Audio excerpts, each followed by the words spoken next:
देखते हैं हम ब्लड क्लॉटिंग। ब्लड क्लॉटिंग का मतलब क्या होता है? सीजेशन ऑफ या stoppage of Ojing out of blood of the blood vessel. ठीक है, अगर हमारे कहीं चोट लग जाती है और हमें इंजरी हो जाती है तो डेफिनेटली इसमें से ब्लड निकलेगा। तो जो ब्लड निकलता है वो कुछ देर बाद अपने आप बहना रुक जाता है। ठीक है, कैसे रुक जाता है? कि वहां पर एक क्लॉट फॉर्मेशन होती है। ठीक है, और वो क्लॉट फॉर्मेशन जो है वो एक लॉन्ग पूरी कैस्केड प्रोसेस है और उस प्रोसेस में बहुत सारे क्लॉटिंग फैक्टर्स यूज होते हैं। ठीक है, तो सीजेशन और stoppage of Ojing out of blood. Cessation मतलब क्या होता है? एक रुक जाना या स्टॉपेज हो जाना। ठीक है, एवरेज ब्लीडिंग टाइम कितना होता है? 1 to 3 मिनट, ये एवरेज ब्लीडिंग टाइम है।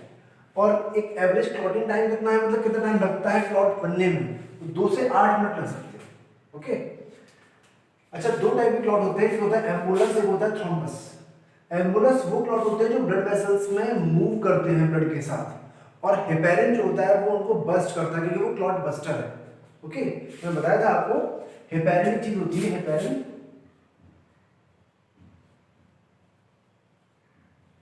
Heparin is clot buster, anticoagulant है। ठीक है, ओके।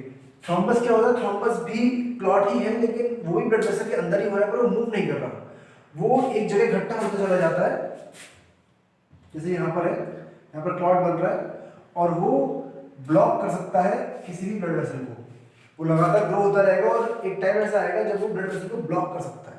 ठीक है, तो जो ब्लॉकेज हो रहा है वो ब्लॉकेज से क्या होगा? जो ब्लड सप्लाई होगी वो रुक जाएगी। ठीक है, अगर ये मान लीजिए एग्जांपल ये कोरोनरी आर्टरी में हो जाता है। कोरोनरी आर्टरी क्या होती है?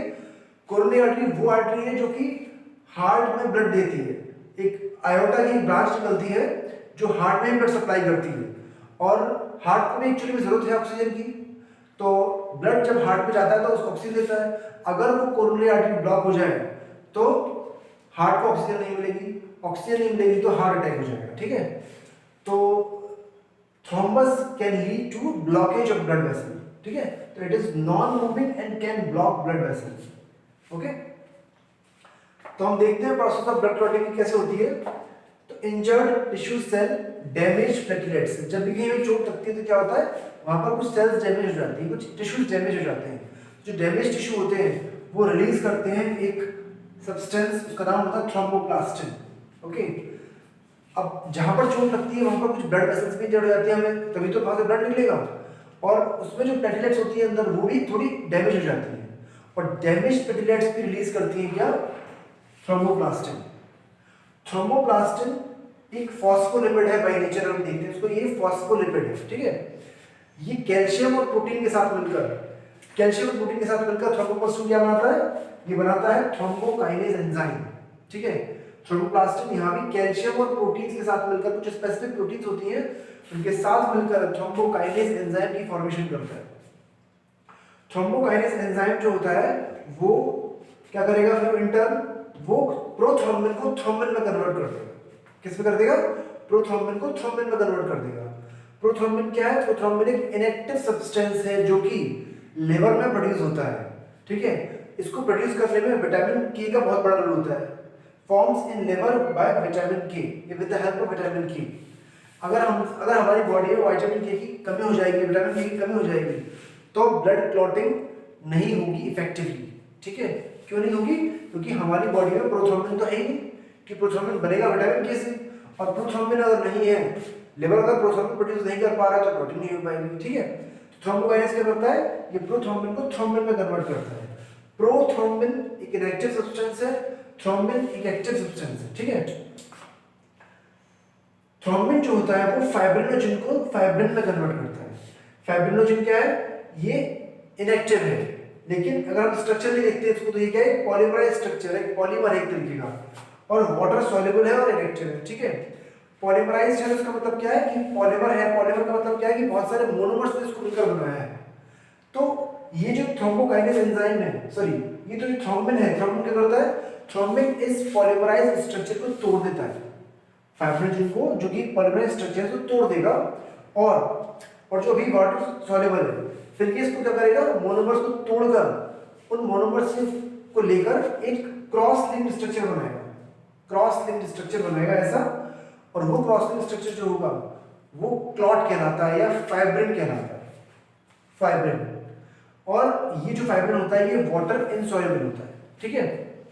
फाइब्रिनोजन फाइब्रिन में कन्वर्ट हो जाएगा, मतलब क्या हुआ है, फाइब्रिनोजन एक पॉलीमराइज स्ट्रक्चर है जो कि डिसइंटीग्रेट होकर, कैसे डिसइंटीग्रेट होकर फाइब्रिन में कन्वर्ट हो गया है। डिसइंटीग्रेट का मतलब क्या हुआ, टूट कर, वो टूटा है, वो मोनोमर्स में कन्वर्ट हुआ है, वो मोनोमर्स ने मिलकर बनाया है क्या है, cross linked structure named as fibrin. और फाइब्रिन एक क्लॉट है, और यही क्लॉट ब्लड को फ्लो होने से या फिर ब्लीडिंग होने से प्रिवेंट करता है, रोकता है। जो खून का थक्का हम देखते हैं ब्लीडिंग में, जो जम जाता है थोड़ी देर बाद, वे फाइब्रिन होता है, ठीक है। So this is blood clotting. Okay, अब हम ब्लड ग्रुपिंग देखते हैं। ब्लड ग्रुप क्या होता है और किस तरीके से डिसाइड होता है, और क्या क्या ब्लड ग्रुप में मतलब किसको ब्लड दे सकते हैं, किससे ब्लड ले सकते हैं, तो ये सब चीज़ों को हम इस वीडियो में देखेंगे, ठीक है। तो ब्लड ग्रुप में देखिए, ये डिस्कवर किया गया था सबसे पहले किसने, लैंडस्टीनर ने डिस्कवर किया था इसको। Okay, it was discovered bye Landsteiner. तो लैंडस्टीनर ने जिस ब्लड ग्रुप को डिस्कवर किया था उसको क्या कहते हैं, ABO blood group system. ABO blood group system, क्योंकि इसमें उसने नॉर्मली तीन जो एंटीजन्स को लेकर बात की थी, तो एंटीजन में ए बी और ब्लड ग्रुप बताया था, एक ओ, तो तीनों को मिलाकर हम एबीओ ब्लड ग्रुप सिस्टम्स को कहते हैं, ठीक है। More than 29 blood groups have been discovered yet, तो 29 से भी ज्यादा ब्लड ग्रुप डिस्कवर किए जा चुके हैं, लेकिन रेयरेस्ट जो ब्लड ग्रुप है वो माना जाता है बॉम्बे ब्लड ग्रुप। ओके, तो ये रेयरेस्ट है, कोई बहुत रेयर एंटीजन इसमें मिला है, जो कि बहुत कम लोगों में ऐसा एंटीजन प्रेजेंट है, इसलिए क्या है, रेयरेस्ट ब्लड ग्रुप है। तो हम जो नॉर्मली एंटीजन जानते हैं ए बी, तो सिर्फ यही एंटीजन नहीं होते, इसके अलावा और भी बहुत एंटीजन होते हैं, लेकिन वो बहुत रेयर है, इसलिए हम जनरली इनको ब्लड ग्रुप में नहीं रखते हैं। तो हम जनरल जो ब्लड ग्रुप सिस्टम होता है वो क्या है, एबीओ ब्लड ग्रुप सिस्टम है, जिसमें हम नॉर्मली इन्हीं के बारे में पढ़ते हैं, ठीक है। पर ऐसा नहीं है कि किसी का भी और कुछ हो ही नहीं सकता, और कोई एंटीजन के अंदर प्रेजेंट हो ही नहीं सकता, हो सकता है, बिल्कुल हो सकता है। एग्जांपल के लिए एच एंटीजन हो सकता है, तो एक अलग ब्लड ग्रुप हो जाएगा, ठीक है, वो इस सिस्टम में नहीं आएगा। ओके, लेकिन हम जनरल जो बात करते हैं उसके बारे में देखते हैं। तो ये मैंने एक चार्ट बनाया है जिसमें हम देख सकते हैं कि जो ब्लड ग्रुप है, देखिए हमारे अंदर हमें पता है कि जो जीन्स होती है, जो कैरेक्टर की जीन्स होती है, वो मदर से आती है और एक फादर से आती है, ठीक है।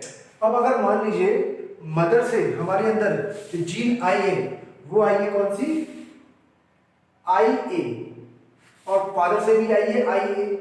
ओके, या तो दोनों से आई है, या फिर एक से आई है आई ए और दूसरे से आई है स्मॉल आई, जो कि रिसेसिव जीन है, ठीक है।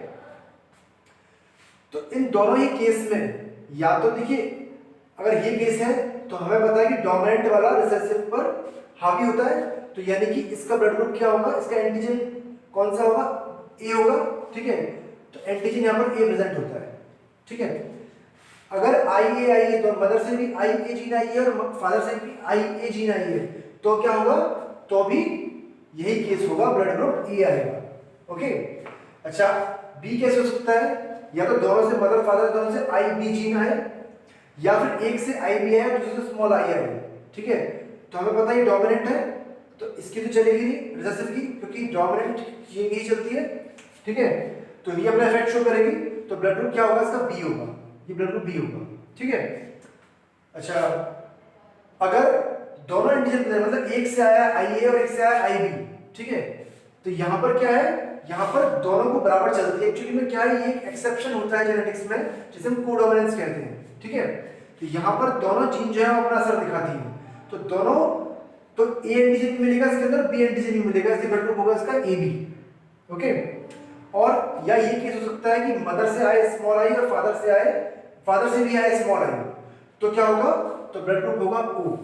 अब ये किस बेस पर डिसाइड हुआ है, A blood group, B blood group, A B और ओ, ये हम देखते हैं। किसी हमारी जो आरबीसी होती है उसकी सरफेस पर कुछ एंटीजन प्रेजेंट होते हैं। अगर हमारी आरबीसी की सरफेस पर, एग्जांपल के लिए हम देखते हैं, मान लीजिए ये आरबीसी है, इसकी सरफेस पर अगर ए एंटीजन प्रेजेंट है, सिर्फ ए एंटीजन प्रेजेंट है, तो ब्लड ग्रुप क्या होगा, ए होगा, ठीक है। अगर आरबीसी सरफेस पर बी एंटीजन प्रेजेंट है, तो ब्लड ग्रुप क्या होगा, बी होगा। अगर आरबीसी की सरफेस पर ए और बी दोनों एंटीजन प्रेजेंट हैं, तो ब्लड ग्रुप क्या होगा, ए बी होगा। और अगर आरबीसी सरफेस पर कोई भी एंटीजन प्रेजेंट नहीं है, तो ब्लड ग्रुप क्या होगा, ओ होगा, ठीक है। तो यहाँ पर देखिए एंटीजन एंटीजन ए होगा, ये कौन डिसाइड करेगा? ये डिसाइड करेगा कि जीन कौन सी है, ठीक है। अगर दोनों से आई ए जीन आई है तो यहाँ पर एंटीजन क्या होगा? ए होगा। या फिर आई ए और आई एक से आई है स्मॉल आई जीन, तो भी यहाँ पर एंटीजन ए प्रेजेंट होगा, ठीक है। लेकिन अगर दोनों पेरेंट से आई बी जीन आई है या फिर एक पेरेंट से आई बी आई है और एक से स्मॉल आई है, तो जो एंटीजन प्रेजेंट होगा वो होगा बी, ठीक है। इसी तरीके से दोनों अगर एक पेरेंट से आई है, मदर से या मदर या फादर में दोनों में से किसी एक से आई है और किसी दूसरे पेरेंट से आई है आई बी, तो क्या होगा? तो दोनों एंटीजन प्रेजेंट होंगे यहाँ पर, क्योंकि दोनों डोमिनेंट जीन है। अगर दोनों पेरेंट से ही स्मॉल आई आई है तो क्या होगा? कोई एंटीजन प्रेजेंट नहीं होगा, यानी एंटीजन क्या है यहाँ पर? निल है। एंटीजन इज निल, देखिए निल, एंटीजन इज निल, ओके। तो ब्लड ग्रुप क्या होगा? ओ होगा, ओके। तो ए एंटीजन प्रेजेंट होता है तो ब्लड ग्रुप होता है ए, अगर बी एंटीजन प्रेजेंट होता है तो ब्लड ग्रुप होता है बी, अगर ए एंड बी दोनों एंटीजन प्रेजेंट होते हैं तो ब्लड ग्रुप होता है ए बी, और अगर एंटीजन कोई प्रेजेंट नहीं होता किसी पर तो ब्लड ग्रुप होता है ओ, ठीक है। एंटीजन को हम ए ग्लूटिनोजन भी कहते हैं, और एंटीजन को इसके अलावा हम आइसो ए ग्लूटिनोजन भी कहते हैं। ए ग्लूटिनोजन या आइसो ए ग्लूटिनोजन भी कहते हैं, ठीक है। अच्छा, ये तो बात हो गई एंटीजन की। अब अगर मान लीजिए इसके अंदर अगर ए एंटीजन प्रेजेंट है तो इसका मतलब क्या है? इसका मतलब यह है कि इसकी बॉडी के अंदर एंटीबॉडी नहीं है एंटीजन ए की, ठीक है। क्योंकि एंटीबॉडी अगर होती तो वो इस एंटीजन को डिस्ट्रॉय कर देती, लेकिन क्या हमको यहाँ पर बी एंटीजन दिखाई दे रहा है? नहीं दे रहा। इसका मतलब क्या है? इसका मतलब यह है कि ब्लड में बी एंटीबॉडी प्रेजेंट है, बी एंटीजन की एंटीबॉडी प्रेजेंट है, इसीलिए इसकी सरफेस पर बी एंटीजन हमको दिखाई नहीं दे रहा, ओके। अगर कोई एंटीजन बॉडी में रहना चाहता है या रह सकता है तो तभी रह सकता है जब उसकी एंटीबॉडी हमारी बॉडी में प्रेजेंट ना हो। तो हमारी बॉडी में अगर आरबीसी के ऊपर ए एंटीजन प्रेजेंट है, it means we do not have antibody of A antigen, यानी कि स्मॉल ए हमारी बॉडी में नहीं है, ठीक है। ये नहीं है हमारी बॉडी में, स्मॉल बी है, इसीलिए यहाँ पर बी एंटीजन हमको दिखाई नहीं दे रहा है, ठीक है, ओके। तो यहाँ पर क्या है? एंटीबॉडी क्या लिखा है यहाँ पर? स्मॉल बी प्रेजेंट है। तो ब्लड ग्रुप अगर ए होगा किसी का तो उसके अंदर डेफिनेटली एंटीबॉडी बी प्रेजेंट होगी, ठीक है। एंटीबॉडी को हम ए ग्लूटिनिन भी कहते हैं। क्या कहते हैं? ए ग्लूटिनिन। और एंटीजन क्या कहते हैं? ए ग्लूटिनोजन। ये क्या है? ए ग्लूटिनिन। इसको इसके अलावा हम इसको आइसो ए ग्लूटिनिन भी कहते हैं। तो तीन नाम हो गए एंटीजन के, एंटीजन, ए ग्लूटिनोजन और आइसो ए ग्लूटिनोजन। एंटीबॉडी के भी तीन नाम हुआ, एंटीबॉडी, ए ग्लूटिनिन और आइसो ए ग्लूटिनिन, ठीक है। तो ये तीन नाम हो गए इसके। अगर किसी का ब्लड ग्रुप बी है तो उसमें डेफिनेटली बी एंटीजन प्रेजेंट होगा, लेकिन उसके अंदर एंटीबॉडी कौन सी प्रेजेंट होगी? स्मॉल ए, यानी कि एंटीजन ए वाली एंटीबॉडी इसके अंदर प्रेजेंट होगी, इसीलिए इसकी सरफेस पर एंटीजन ए हमको दिखाई नहीं दे रहा है, ठीक है, ओके। फिर देखते हैं हम ब्लड ग्रुप ए बी में, ठीक है। तो ब्लड ग्रुप ए बी में क्या है? यहाँ पर हमको पता है कि एंटीजन ए और बी दोनों प्रेजेंट होते हैं, ओके। और एंटीजन अगर ए और बी दोनों प्रेजेंट हैं सरफेस पर, इसका मतलब क्या है? कि कोई भी एंटीबॉडी प्रेजेंट नहीं है। अगर एंटीबॉडी होती, अगर मान लीजिए एग्जांपल के लिए ये होती एंटीबॉडी, तो ये एंटीबॉडी इसको खत्म कर देती, तो यहाँ पर सिर्फ बी एंटीजन रह जाता। और अगर मान लीजिए ये होती तो बी वाले को खत्म कर देती तो सिर्फ ए एंटीजन रह जाता। लेकिन अगर दोनों एंटीबॉडी नहीं है तो उसका मतलब क्या है? दोनों एंटीजन प्रेजेंट होंगे, ठीक है। तो यहाँ पर अगर दोनों एंटीजन प्रेजेंट है, इसका सीधा सा मतलब ये है कि इनकी एंटीबॉडी बॉडी या ब्लड में नहीं है। तो यहाँ पर क्या है? Antibody nil, A and B antigen present है और एंटीबॉडी निल है, ओके।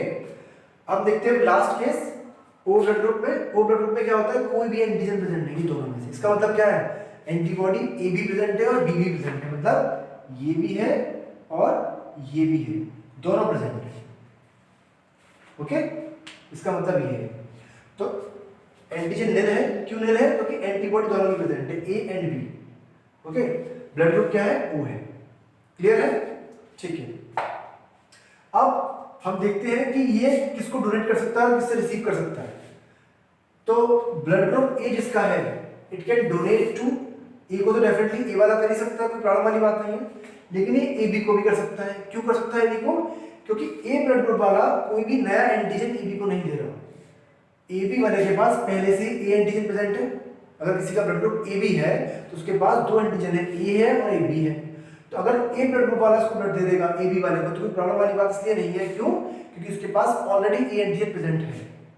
तो this blood group is giving nothing new to A B, ठीक है? तो कुछ भी नया नहीं जा रहा, कोई नया एंटीजन इसके पास नहीं जा रहा। इसी तरीके से बी वाला बी को दे सकता है और ए और बी को दे सकता है। क्यों? क्योंकि बी वाला ए बी वाले के पास बी एंटीजन पहले से प्रेजेंट है, तो नथिंग न्यू इज गोइंग, तो बी वाला और आराम से ए बी वाले को दे देगा। नेक्स्ट है A B blood group. A B वाला ब्लड ग्रुप सिर्फ ए बी वाले ब्लड ग्रुप को ही दे सकता है ब्लड को, क्योंकि अगर ये ए को देगा तो बी नया एंटीजन पहुंच जाएगा उसके पास, अगर ये बी को देगा तो उसके पास नया एंटीजन ए पहुंच जाएगा, और ओ को तो दे नहीं सकता क्योंकि ओ के पास भी तो एक भी एंटीजन नहीं होता, तो ए और बी दोनों उसके पास पहुंच जाएंगे, ठीक है? तो प्रॉब्लम हो जाएगी। क्या प्रॉब्लम हो जाएगी हम थोड़ी देर में बताएंगे। तो ए बी ब्लड ग्रुप वाला सिर्फ ए बी ब्लड ग्रुप वाले को ही ब्लड दे सकता है, ट्रांसफ्यूज उसका ब्लड हो सकता है इसमें, ठीक है? ओके। ओ ब्लड ग्रुप वाला क्या है? ओ ब्लड ग्रुप वाले के पास कोई एंटीजन नहीं होता, तो इसका मतलब क्या है कि वो किसी को भी ब्लड दे सकता है, कि कुछ भी नया दे ही नहीं पाएगा वो। तो ए बी और ओ ये सबको ब्लड दे सकता है। तो ये क्या हो गया? यूनिवर्सल डोनर हो गया, ठीक है? Universal donor. अच्छा, यहां पर हम देखते हैं कैन रिसीव फ्रॉम, किससे ब्लड ले सकता है? ए वाला। ए वाला ब्लड ए से तो ले ही सकता है, कोई प्रॉब्लम वाली बात नहीं है, लेकिन वो ओ से भी ले सकता है। क्यों ले सकता है ओ से? क्योंकि ओ के पास कोई एंटीजन नहीं होता, तो अगर कोई एंटीजन नहीं है तो कुछ भी नया नहीं ले सकता ये ए ब्लड ग्रुप वाले को, तो ए से ले सकता है और ओ से ले सकता है। बी वाला बी से ले सकता है, ओ से ले सकता है, सेम रीजन। ए बी वाला ए से ले सकता है क्योंकि ए बी वाले के पास पहले से ए प्रेजेंट है, तो ए वाला ब्लड ग्रुप उसको दे सकता है, कोई दिक्कत वाली बात नहीं है। ये बी से भी ले सकता है क्योंकि बी उसके पास ऑलरेडी है, ये ए बी से तो ले ही सकता है ब्लड, और ओ से भी ले सकता है क्योंकि ओ बी के पास ओ के पास कोई एंटीजन है नहीं, ठीक है? अच्छा, ओ ब्लड ग्रुप जो है ये it can receive blood from O only, ये ए से ब्लड नहीं ले सकता। क्योंकि ए अगर उसको ब्लड देगा तो उसके पास ए एंटीजन पहुंच जाएगा जो कि इसके पास नई चीज होगी। बी वाला देगा तो बी पहुंच जाएगा, ए बी वाला होगा तो दोनों पहुंच जाएंगे, तो it can receive blood only from O. तो यहां पर ए बी ब्लड ग्रुप ऐसा है जो सबसे ब्लड ले सकता है, देखिए, ठीक है? ये सबसे ले सकता है ब्लड, इसलिए ये क्या हो गया? Universal recipient. समझ में आई बात? तो ये हो गया यूनिवर्सल डोनर और यूनिवर्सल रेसिपिएंट, ठीक है? अच्छा, इसके अलावा अच्छा क्या है एंटीजन? एक्चुअली में हम बात करते हैं तो एंटीजन एक्चुअली में ग्लाइकोप्रोटीन्स होती हैं, ठीक है? तो antigen and antibody both are glycoproteins present on RBC surface, ठीक है? तो ये आरबीसी सरफेस पे प्रेजेंट होती है। एंटीबॉडीज एक्चुअली आरबीसी सरफेस पे प्रेजेंट नहीं होती है, एंटीजन प्रेजेंट होते हैं, ठीक है? ओके। अच्छा, इसके अलावा एक चीज होती है आरएच फैक्टर, ठीक है? आरएच फैक्टर क्या है? आरएच फैक्टर एक नई चीज है जो डिस्कवर की थी लैंडस्टीनर एंड वीनर ने, किसमें? रीसस मंकी में।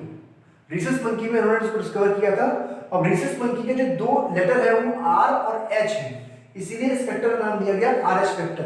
This factor was discovered by in rhesus monkey, and rhesus monkey spelling of rhesus starts with Rh, so the factor named as Rh factor, ठीक है?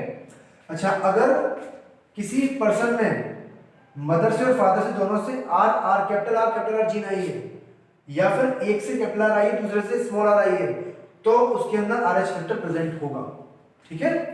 और जिसके अंदर प्रेजेंट होता है उसे कहते हैं आरएच पॉजिटिव। अच्छा, यहाँ पर क्या है? अगर दोनों से ही रिसेसिव जीन आई है, किसी भी ऑफस्प्रिंग में अपने पेरेंट से, दोनों पेरेंट से रिसेसिव जीन आई है, तो क्या होगा? तो आरएच फैक्टर एब्सेंट होगा, और आरएच फैक्टर एब्सेंट होगा तो क्या कहते हैं इसको? आरएच नेगेटिव, ठीक है? तो इस पेज पर हम इसको पॉजिटिव या नेगेटिव कहते हैं। तो अगर कोई कहता है कि किसी के अंदर ए बी पॉजिटिव है अगर कोई, तो उसका मतलब क्या है? उसके अंदर ए एंटीजन प्रेजेंट है, बी एंटीजन प्रेजेंट है उसकी सरफेस पर, और साथ में आरएच फैक्टर भी प्रेजेंट है, उसका एंटीजन भी इसके अंदर प्रेजेंट है, ठीक है? आरएच फैक्टर भी क्या है? करीब एंटीजन ही है, वो एंटीजन भी इसकी सरफेस पर प्रेजेंट है, तीनों हैं। और अगर मान लीजिए कोई कहता है कि किसी का ब्लड ग्रुप है ए बी नेगेटिव, तो उसकी सरफेस पर ए एंटीजन प्रेजेंट है, बी एंटीजन प्रेजेंट है, पर आरएच फैक्टर प्रेजेंट नहीं है, तो वो क्या हो गया? ए बी नेगेटिव, ठीक है? इसी तरीके से हम आरएच फैक्टर को देखते हैं। अच्छा, अब इसमें हम एक चीज देखते हैं कि अगर हम किसी को अगर गलत ब्लड ट्रांसफ्यूज कर देंगे तो क्या होगा, ठीक है। इसमें देखिए, अगर हम किसी को गलत ब्लड ट्रांसफ्यूज करते हैं, मान लीजिए एग्जांपल के लिए मैं लेकर चलता हूं, जैसे कि अगर किसी का ब्लड ग्रुप है ए, अगर इसको अगर ए ब्लड ग्रुप है उसका मतलब क्या है, उसके अंदर एंटीजन ए है और एंटीबॉडी बी प्रेजेंट है, ठीक है। देखो ए ब्लड ग्रुप है तो एंटीजन कौन सा हो गया, ए, और एंटीबॉडी बी प्रेजेंट हो गई, ये है। अगर मान लो इस पर्सन को बी ब्लड ग्रुप वाला अगर ब्लड देता है तो क्या होगा, अगर ये है बी ब्लड ग्रुप वाला, ये देता है, तो बी ब्लड ग्रुप वाले के पास क्या प्रेजेंट होता है, एंटीजन बी और एंटीबॉडी ए प्रेजेंट होती है, ठीक है। तो अगर ये वाला इसको ब्लड देगा तो इसकी जो ये एंटीबॉडी है, ये एंटीबॉडी इस एंटीजन पर अटैक कर देगी। अगर बी ब्लड ग्रुप वाला ए ब्लड ग्रुप वाले को ब्लड देगा तो इसकी जो एंटीबॉडी है, एंटीबॉडीज है, वो जो ए एंटीबॉडी है वो इसके एंटीजन ए पर अटैक कर देगी, क्योंकि ये इसको खत्म कर सकती है। इससे क्या होगा, इससे आरबीसीसी क्लम्पिंग हो जाएगी, ठीक है। जब अटैक करेगी तो क्या होगा, क्लम्पिंग होगी। जैसे कि मान लीजिए ये अगर ब्लड वेसल है तो यहाँ पर अगर मान लीजिए ये एंटीबॉडी है, दिस इज एंटीबॉडी, और ये है एंटीजन, इस आरबी सरफेस से ये एंटीजन है, तो ये एंटीबॉडी जो है, दिस एंटीबॉडी अटैच हो जाएगी इस एंटीजन से, तो ये एक थोड़ा क्लम्पिंग स्ट्रक्चर बन जाएगा, और ऐसे बहुत सारे क्लम्पिंग हो जाएंगे ब्लड के अंदर, ब्लड वेसल में। तो इस क्लम्पिंग की वजह से क्या होगा, जो ब्लड वेसल होगी ये क्लॉग हो जाएंगी, ये बंद हो जाएगी, बीच में से क्लॉग हो जाएंगी, बंद हो जाएंगी। अगर क्लॉगिंग होगी यहाँ पर तो क्या होगा, तो जो ब्लड है वो यहाँ से आगे पास नहीं कर पाएगा, और पास नहीं कर पाएगा तो क्या होगा, आगे की तरफ ऑक्सीजन की सप्लाई कट ऑफ हो जाएगी, ठीक है। एक तो ये होगा। दूसरा साथ में यहाँ पर काफी देर बाद जब यहाँ पर क्लम्पिंग हो जाती है तो जो आरबीसी होती है ये बस्ट हो जाती है, और बस्ट होने से क्या होता है, ये जो इसमें जो हीमोग्लोबिन होता है वो बाहर निकल आता है, और जो हीमोग्लोबिन बाहर निकल आता है तो उससे क्या होता है, ये जो ब्लड वेसल्स होती है even they can rupture also, ठीक है। तो मतलब ये फैटल हो सकता है, ये लाइफ थ्रेटनिंग हो सकता है, इससे डेथ हो सकती है। तो इसीलिए कोई भी गलत ब्लड ट्रांसफ्यूज नहीं किया जाता है किसी के अंदर। अगर ऐसा किया जाएगा तो it can take the life of the person, ठीक है। तो ये है ओके। अब देखते हैं ब्लड ग्रुप टेस्टिंग। कुछ क्वेश्चंस होते हैं नीट में जो ब्लड ग्रुप टेस्टिंग के बेस पर भी आते हैं, जैसे कि एग्जांपल कि मैं अभी एग्जांपल आपको देकर बताऊंगा क्वेश्चन का। तो यहाँ पर देखिए ब्लड ग्रुप टेस्टिंग की कैसे जाती है। एक स्लाइड ली जाती है, एक कांच की स्लाइड ली जाती है जिसमें कि 3 मार्किंग की जाती है, जिसमें कि एक लिखा जाता है कहाँ पर, यहाँ पर एंटी ए, यहाँ पर एंटी बी और एक एंटी डी, इसको लिखा जाता है, ठीक है। या फिर आप इसको सिंपल ए बी और इसको इससे भी लिख सकते हैं, ठीक है। अच्छा, यहाँ पर क्या किया जाता है, स्लाइड पर 3 ड्रॉप ब्लड के लिए, किसी जिस पर्सन का ब्लड ग्रुप चेक करना है उसके 3, एक ड्रॉप यहाँ, एक ड्रॉप यहाँ और एक ड्रॉप यहाँ, यहाँ पर एक एक ड्रॉप डाली जाती है ब्लड की, ओके। इसके बाद एक टेस्टिंग किट आती है, उस किट में 3 बॉटल होती है छोटी छोटी सी। उन बॉटल में से एक होती है एंटी ए जो कंटेन करती है एंटीबॉडी ए, एक एंटीबॉडी बी कंटेन करती है और एक एंटीबॉडी डी कंटेन करती है। डी यहाँ पर आरएच फैक्टर है, तो आरएच फैक्टर की एंटीबॉडी यहाँ पर इसमें प्रेजेंट होती है। तो इस एंटी ए को इसमें डालते हैं, एक ड्रॉप को, जैसे कि मैं इसमें लेकर बताता हूँ आपको।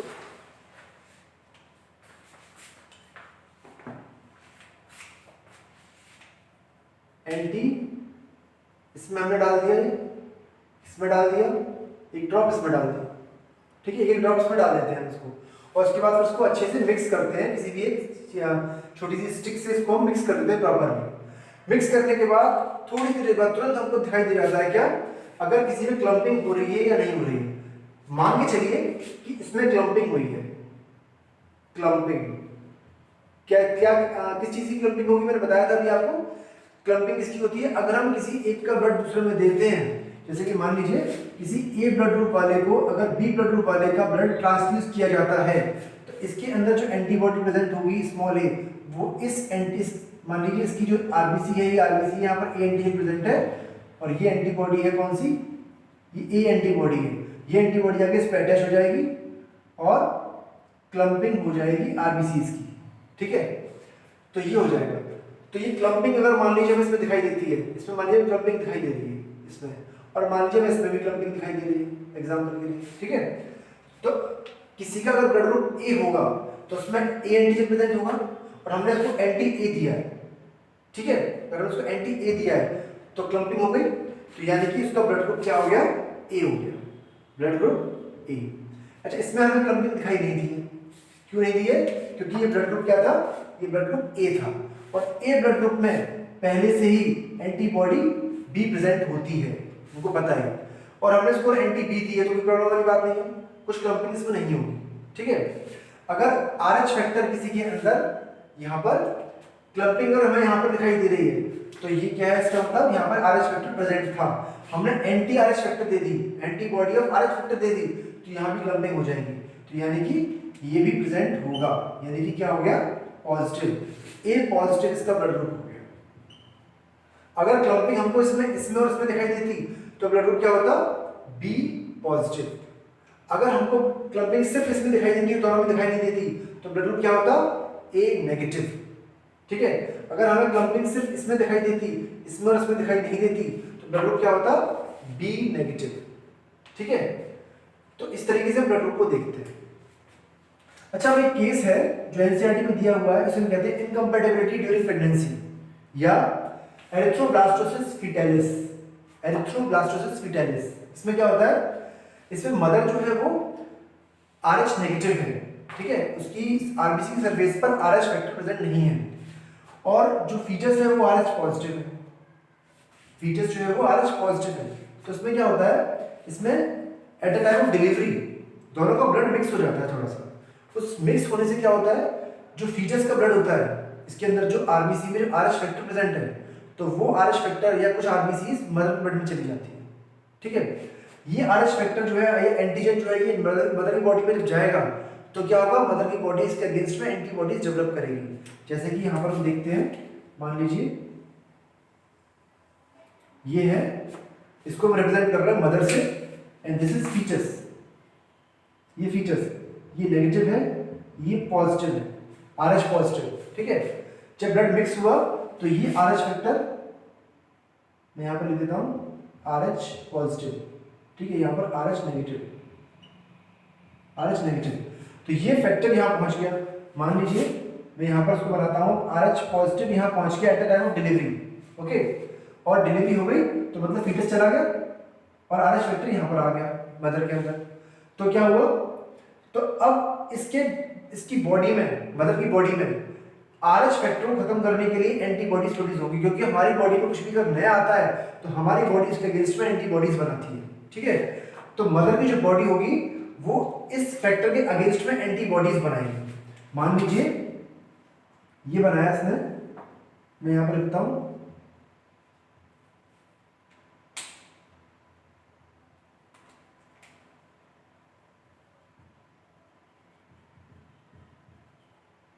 एंटीबॉडी या फिर आरएच एंटीबॉडी, आरएच एंटीबॉडी ये बन गई। अब इस आरएच एंटीबॉडी ने क्या किया, इस फैक्टर को खत्म कर दिया, इस फैक्टर को खत्म कर दिया, ठीक है।